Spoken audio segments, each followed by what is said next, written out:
अस्सलामुअलैकुम my YouTube family, कैसे हैं आप सब। उम्मीद करती हूँ खैरियत से होंगे। Welcome to my channel. आज मैं आपके साथ एक बहुत ही जादुई किस्म का किचन हैक शेयर करने जा रही हूँ, जिसकी मदद से आप अपने किचन में मौजूद जो ग्रीस होती है, जो कि चूल्हे पे जम जाती है, ओवन पे जम जाती है, किचन टाइल्स पर जम जाती है, और इवन ये कि जो हमारी किचन की टैप्स होती हैं उनके ऊपर भी वाइट वाइट और बहुत ही अजीब व गरीब स्टेन्स हो जाते हैं। तो एक ही सोल्यूशन है जिसको आप अपने किचन में स्प्रे करना है, और आपने उसको आसानी से आपने ग्रीस से जो है वो छुटकारा हासिल कर सकते हैं। तमाम चीज़ें जो है वो आपके किचन में ही मौजूद हैं, जिसमें है विनेगर, हॉट वाटर और बेकिंग सोडा जिसको मीठा सोडा कहते हैं, और कोई सा भी डिश वॉश लिक्विड, और आपके पास जो है वो लेमन 2 होने चाहिए। तो इंतहाई अफोर्डेबल है, आपको कोई अपना बजट आउट नहीं करना पड़ेगा, और सबसे अच्छी बात इसकी ये है कि आपको जो है वो अपनी फ़िज़िकल एफ़र्ट कम से कम लगानी पड़ेगी। अच्छा, इसमें आपने क्वांटिटी का थोड़ा-सा ख़्याल रखना है कि जो विनेगर है आपने वो 1/4 कप जो है वो विनेगर लेना है, और इसमें जो है मैं हाफ़ कप के करीब जो है हॉट वाटर ऐड करूँगी। अच्छा, ये जो मैं क्वांटिटी बता रही हूँ, आपने इसको जो है वो जितना लिक्विड बनाना है ना मिक्सचर, उसके हिसाब से मल्टीप्लाई करते जाना है। तो अभी मैं जितना बना रही हूँ वो मैं अपनी किचन टॉप और अपना चूल्हा और ओवन और थोड़ी सी केबिन्स के लिए कर रही हूँ। अगर आपने ज़्यादा एरिया पे यूज़ करना है तो फिर आप इसकी क्वांटिटीज़ को डबल कर दें। अच्छा, आपने इसके अंदर 2 टेबल स्पून जो है वो बेकिंग सोडा ऐड करना है। तो जब आप बेकिंग सोडा ऐड करेंगे तो देखेंगे आपको एक रिएक्शन सा होता हुआ नज़र आएगा। तो ये एक्चुअली इस बात का प्रूफ है कि जो बेकिंग सोडा है वो आपकी किचन की जो चिकनाई है उसको किस तरह से कट डाउन करता है।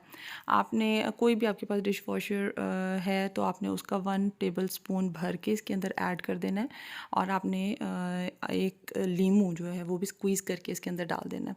अच्छा, ये आपका मिक्सचर बिल्कुल रेडी है। अब इस मिक्सचर को आपने अप्लाई कैसे करना है। इस मिक्सचर को आपने इस तरह से अप्लाई करना है, आपके पास कोई भी घर में स्प्रे की बॉटल एक्स्ट्रा पड़ी हुई होगी तो आपने जो है वो इसको स्प्रे बॉटल में भरना है, और आपने जो है वो किचन टॉप पर, चूल्हे पर, टाइल्स पर और इन पे आपने स्प्रे कर देना है। मुझे शुरू में ग्रीस फ्री करना किचन बहुत ही ज़्यादा मुश्किल लगता था। मैं कभी कभी जो है वो स्पंज यूज़ करती थी या कोई कपड़ा यूज़ करती थी, तो आप यकीन करें कि वो एक रियली रियली एक टफ़ जॉब थी जो कि मुझे बहुत ही मुश्किल लगता था।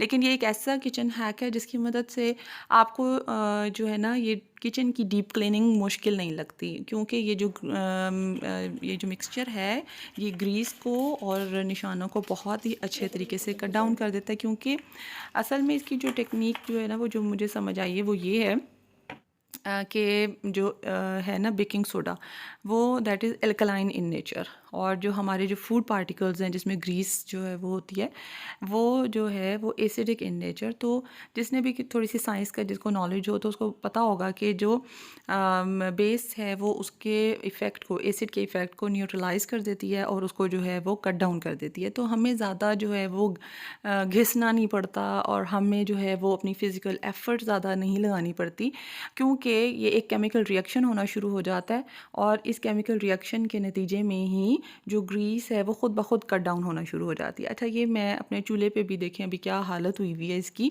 और यहाँ पे भी मैं इसको स्प्रे कर दूँगी, और स्प्रे करने के बाद ना इन सारी जगहों पर मैं इसको तकरीबन 15-20 मिनट के लिए इसको मैं छोड़ दूँगी बिल्कुल।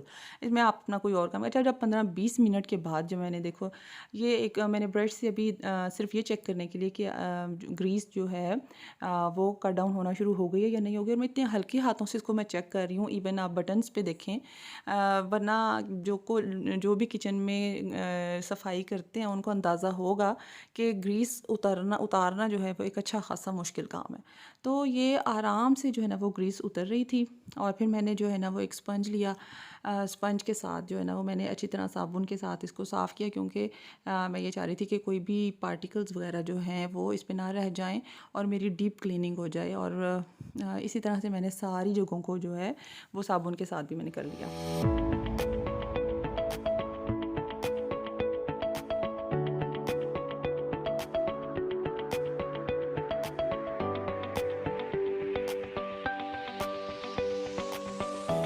पर्टिकुलरली ये जो किचन के चूल्हे के ऊपर का जो एरिया होता है ना, जो टाइल्स होती हैं और ये जो एक चिमनी वाला जो एरिया होता है, ये ये स्पेशली बहुत ही ज़्यादा गंदा हुआ होता है, इसको आपको हफ्ते में एक दफ़ा तो ज़रूर ही साफ़ करना पड़ता है। तो लेकिन अब आसान हो गया है, क्योंकि जब से मैंने इस तरह से इसको साफ़ करना शुरू किया तो अब मुझे कोई ख़ास एफर्ट नहीं करनी पड़ती। अब ये देखें, किचन की जो टैप है ये भी माशाल्लाह से बिल्कुल स्टेन फ्री हो गई है। और बाकी भी जो किचन की था, ये ओवन के अंदर भी मैंने इसी तरह से स्प्रे कर दिया था, और ओवन अंदर से भी अच्छा, एक लेमन की वजह से ना एक पर्टिकुलर स्मेल भी जो होती है वो भी सारी की सारी ख़त्म हो जाती है इसके अंदर से।